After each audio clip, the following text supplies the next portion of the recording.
Welcome dear student and Jai Swaminarayan.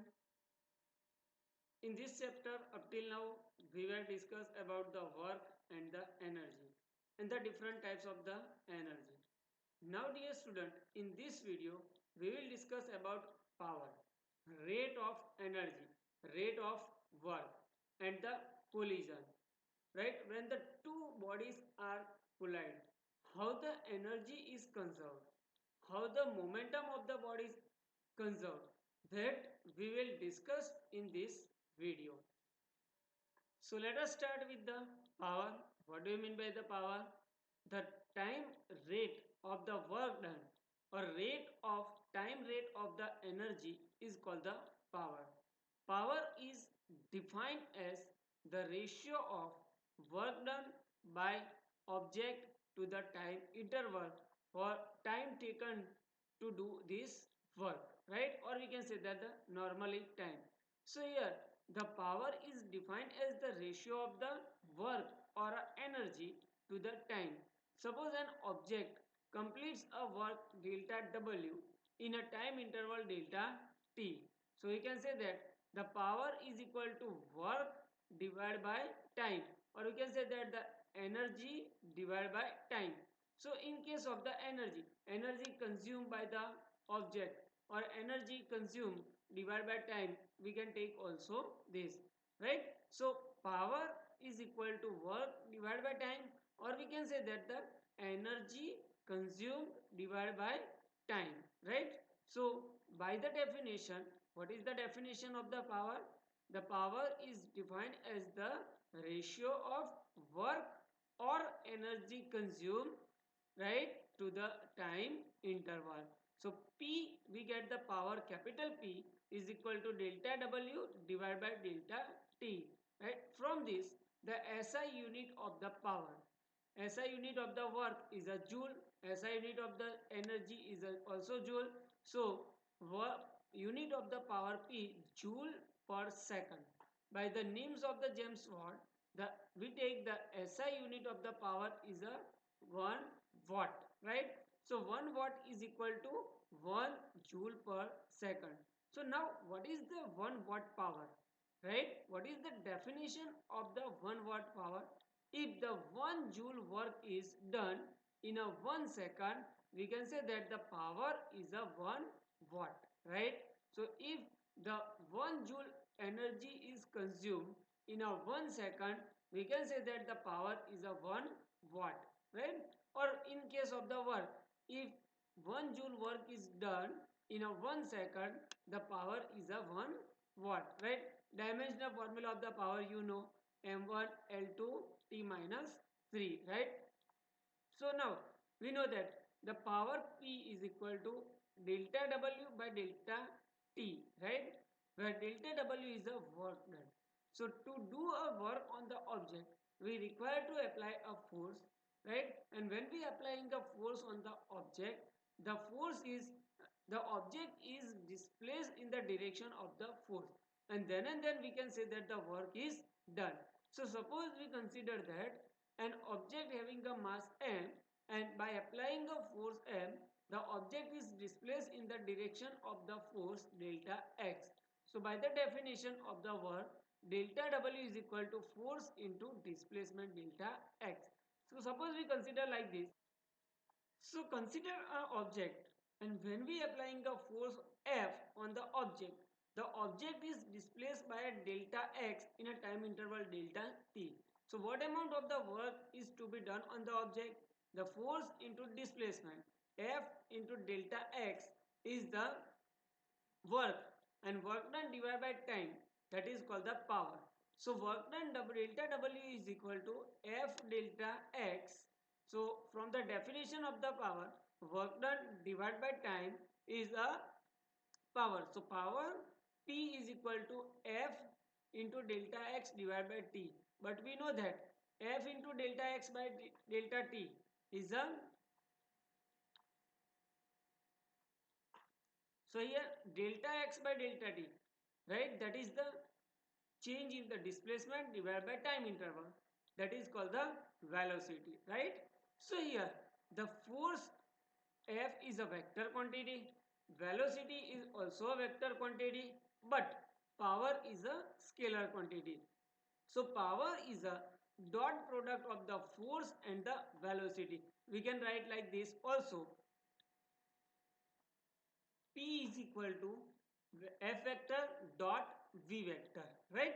So here the force is a vector quantity, velocity is also a vector quantity, but power is a scalar quantity. So power is a dot product of the force F dot V. So understand, dear student, how we can derive the power from the force and velocity, how we can derive the power from the work energy consumed and the work. So dear student, we know that the SI unit of the work is a watt. Watt is a very smaller unit of the power. The larger unit of the power we use kilowatt, megawatt, gigawatt. 1 kilowatt is a 1000 watt. 1 megawatt is a 10 raised to 6 watt. 1 gigawatt is a 10 raised to 9 watt. You know very well, right? Now, one another unit of the power is a horsepower, right? The 1 horsepower, it is equal to 746 watt. So dear student, you have to remember this for the 1 marks question. Fill in the blanks.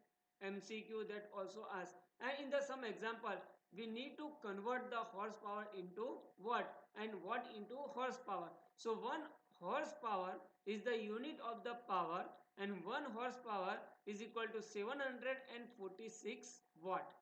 One another unit, so one another unit of the power is a horsepower, and 1 horsepower is equal to 746 watt. Now dear student, energy can also be defined in terms of the power. By the definition of the power, power is equal to energy divided by time. The energy is equal to power into time. So the unit of the power is a watt, and the unit of the time we take a second. So energy is defined in terms of the watt into second, right? So the unit of the energy is a watt into second, and joule is equal to watt into second. If the 1 watt power is consumed by the electrical appliance in a 1 second, we can say that the energy consumed by the electrical appliance is a 1 joule. But the higher unit, energy consumed in a kilowatt hour. So the unit of the energy, one important unit of the energy is a kilowatt hour. 1 kilowatt hour, that is how many joule? So 1 kilowatt hour is equal to blank joule. That type of the fill in the blanks or question, what is the 1 kilowatt hour? So the energy consumed in a 1 hour is a 1 kilowatt energy is consumed in a 1 hour. Then and then we can say that the energy is consumed by a 1 kilowatt hour. So kilowatt hour is the unit of the energy, not the unit of the power, right? So unit of the one, another unit of the energy is a 1 kilowatt hour. Now convert this 1 kilowatt hour into the joule. So 1 kilowatt hour is equal to 1 kilowatt into 1 hour.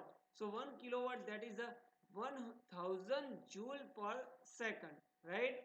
1 kilowatt, that is the 1000 watt, and watt is equal to joule per second, and 1 hour is equal to 3600 second, 3600 second. So second cut. So we get the energy consumed in a 1 hour 3.6 into 10 raised to 6 joule. So if the energy consumed by an electrical appliance is a 3.6 into 10 raised to 6 joule, so we can say that the 1 kilowatt hour. So 1 kilowatt hour, that is also called the unit, 1 unit. So 1 kilowatt hour is equal to 3.6 into 10 raised to 6 joule. So understand, dear student, all the point regarding the power, all the units regarding the power and energy. Now let us understand with the help of the one example. Example number 6.11. So let us see the statement of the example 6.11 in the textbook. An elevator can carry a maximum load of the 1800 kg elevator plus passenger is moving up with the constant speed of the 2 meter per second. The friction force opposing the motion is a 4000 Newton.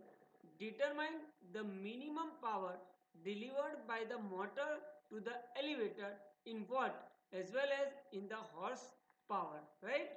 So here the given that one elevator is there and it can carry a maximum load of the 1800 kg. So mass of the elevator per passenger is given to you 1800 kg.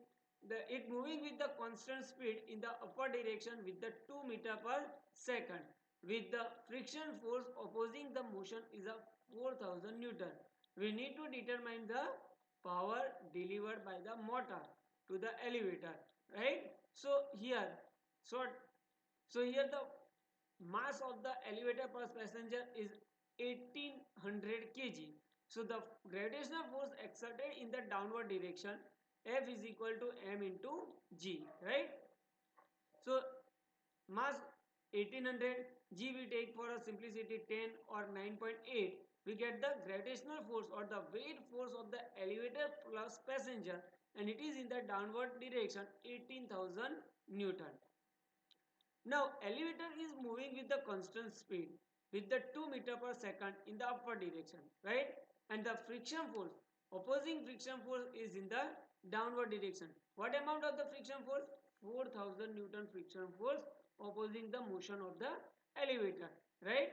So here the friction force is also in the downward direction. So net force exerted on the elevator is 18,000 plus 4000. We get the 22,000 Newton in the downward direction. Now here the elevator is moving with the constant speed 2 meter per second. So power delivered by the motor P is equal to net force into velocity. So 22,000 into 2 we get a 44,000 watt, right? Or we can say that the 44 kilowatt. Now how we can calculate the power in the horsepower? The power of motor is calculated in the horsepower. If you see the motor in the motor given that the horsepower is given in the specification of the motor in a horsepower.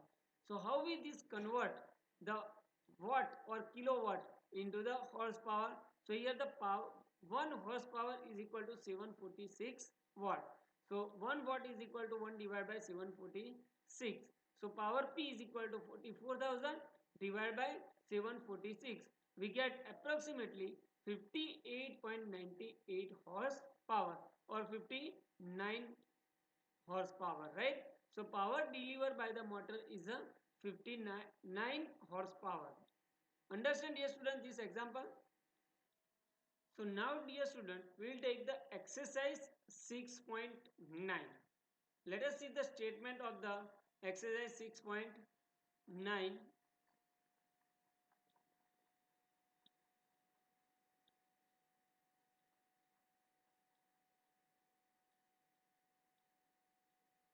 Yes, uh, multiple choice question is there. A body is initially at a rest. It undergoes the one-dimensional motion with the constant acceleration. The power delivered to it at the time t is proportional to blank, right? So here a body is initially at a rest. That means the initial velocity is 0. It moving with the constant acceleration a, so power P is proportional to with the time. So here the definition of the power is given to power P is equal to F into V, right?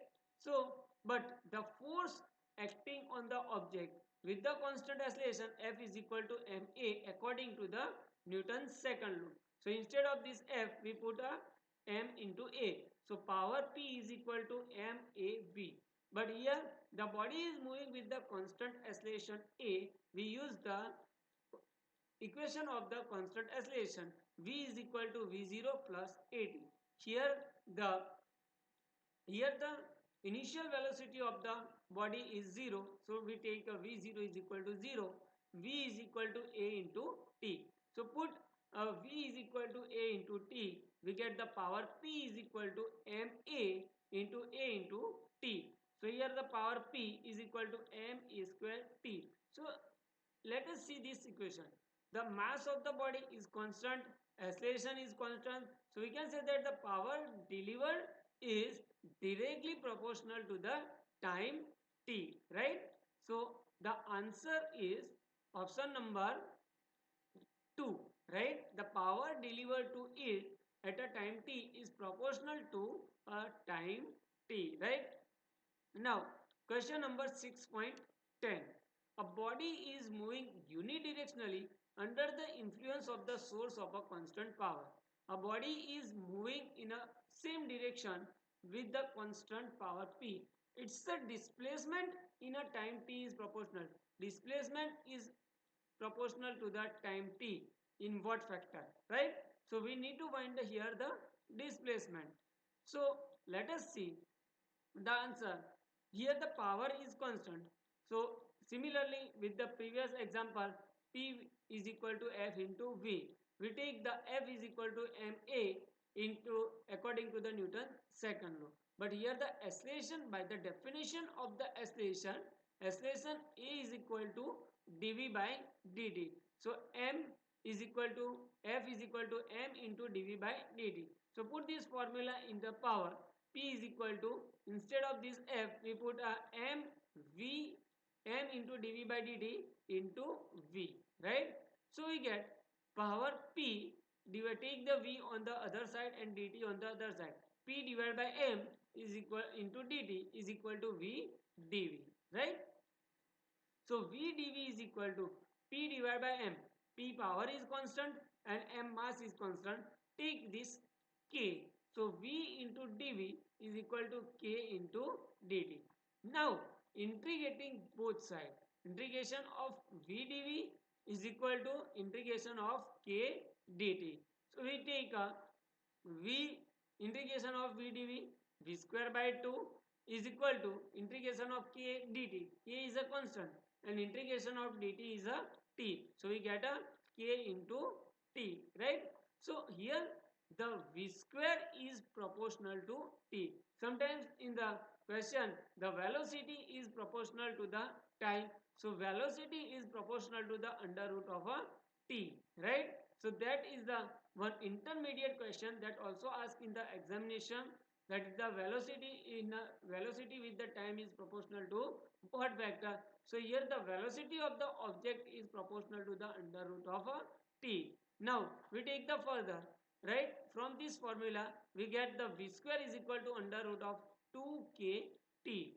Now v is a velocity.